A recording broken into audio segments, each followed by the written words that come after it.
ಸಮಾಜ ಇದೆಯಲ್ಲ, ನನ್ನ ಕೊನೆಯ ಹೆಸರು ಅಂದ್ರೆ ಸಮಾಜದ ಕಟ್ಟ ಕಡೆ ಹೆಸರಿನವರೆಗೂ ಅವ್ರ ಹೆಸರನ್ನ ಹೇಳ್ತದೆ ಅಂತಕ್ಕಂಥ ಮಾತನ್ನು ಸತ್ಯವನ್ನು ಹೇಳ್ತೇನೆ.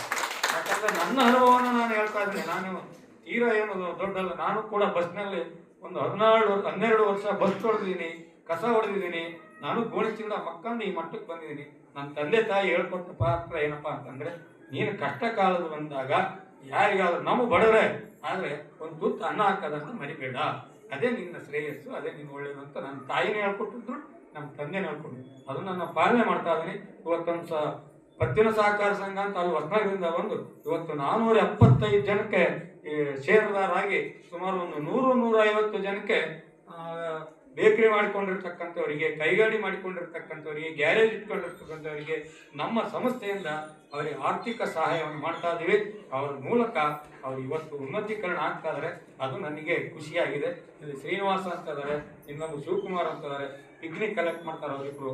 ಒಂದಿಬ್ಬರು ವಸಂತಿ ಮತ್ತು ಪೂಜಾ ಅಂತ ಕೆಲಸಕ್ಕೆ ತಗೊಂಡಿದ್ದೀವಿ. ಇನ್ನೂ ಕ್ಷೇತ್ರಗಳಿದ್ದಾವೆ, ಆದರೆ ನಮ್ಮ ಮನೆಯವ್ರಿಗೊಂದು ಕಾನೂನಿಗೆ ಇಲ್ಲಿಲ್ಲ.